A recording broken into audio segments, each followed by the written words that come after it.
Good morning and thank you for tuning in to another installment of On This Day with Christy. I'm Christy. Today is Monday, May 11th, 2026. We're about to embark on a magical journey with our magic van that has time travel. Sorry, couldn't afford the DeLorean, so we're going to have to use a van. We begin our magic trip on this day in music history in 1981. When the world mourned the loss of reggae icon Bob Marley, who died in Miami following a lengthy battle with melanoma.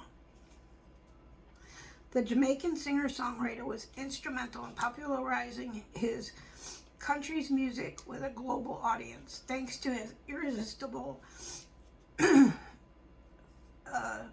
fusion of reggae, ska, and rocksteady. Just 26 at the time of his death. 36, I'm sorry. He was 36.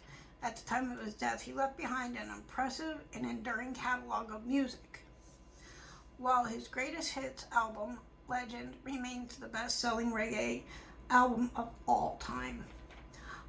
Marley received numerous accolades before and after his death.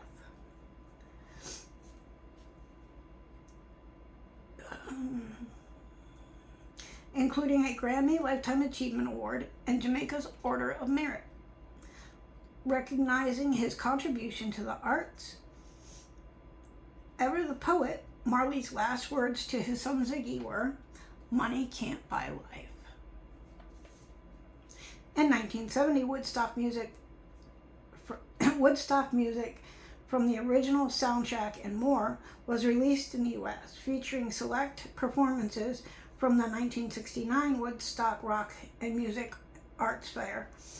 The triple LP highlighted such acts as The Who, Santana, Crosby, Stills and Nash, Canned Heat, and Richie Havens. Woodstock landed in the top 10 in multiple countries, while it hit number 1 in the US, where it achieved a gold certification within 2 weeks of its release. In 1974, Led Zeppelin attended Elvis Presley's show at the Los Angeles Forum.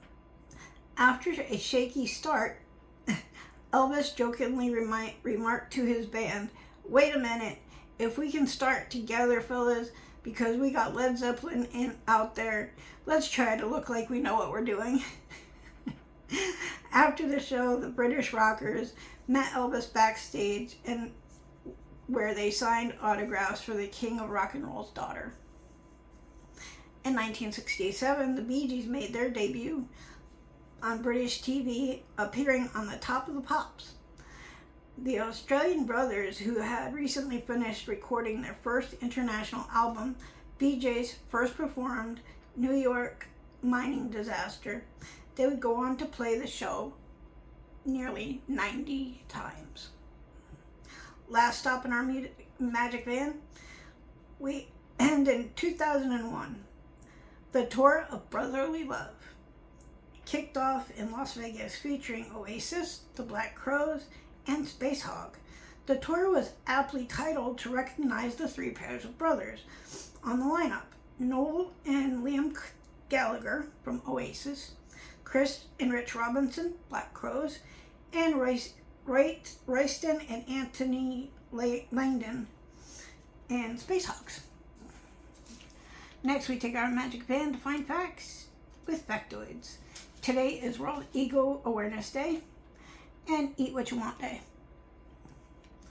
Today in 1965, Ellis Island was added to the Statue of Liberty National Monument. Lady Liberty herself had already been a U.S. national monument since 1924.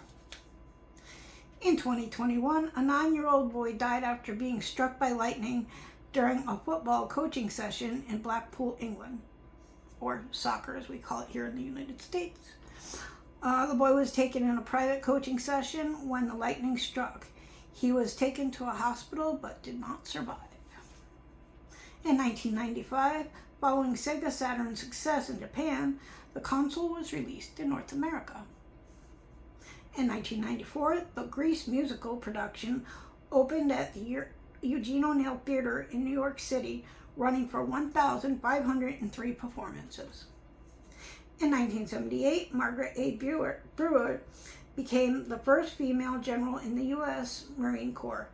Back then, the Marine Corps didn't allow women to achieve a general ranking. However, President Carter made a special nomination to the grade of Brigadier General that was approved by both houses of Congress. Margaret A. Brewer was appointed the Director of Information, making her the first female general officer. Last in our magic band, we go all the way back to 1893. Henri Desgrange made the world's first world record for a bicycle, reaching a speed of 21.95 miles per hour. Let's hop back in our magic van and see how quickly our brain cells are fixed by all of the magical things in our van. It's time for trivia. Question: what food never spoils? Answer: honey. Question: what do you call a group of flamingos? I'm trying not to laugh. Answer: a flamboyance. Question: how many bones are in a giraffe's neck? Answer: 7. Bonus question: what was the species and name of the first cloned animal? It was a sheep, and her name was Dolly. Let's put our party hats back on because it's time for birthdays. 1988, Irving Berlin. 1941, Eric Bourdon. 1943, Les Chadwick. 1947, Butch Trucks. 1966, Christoph Schneider. 1983, Holly Valance. And 1986, Kareen Webster. If it was your birthday today, happy birthday to you, and I hope it's a wonderful one. You can catch us here 7 days a week with Brian the Rockstone on WCDI, and don't forget to check out Top Rope Report every Sunday and Wednesday. Have a great weekend. Have a great rest of the week, y'all. Ciao.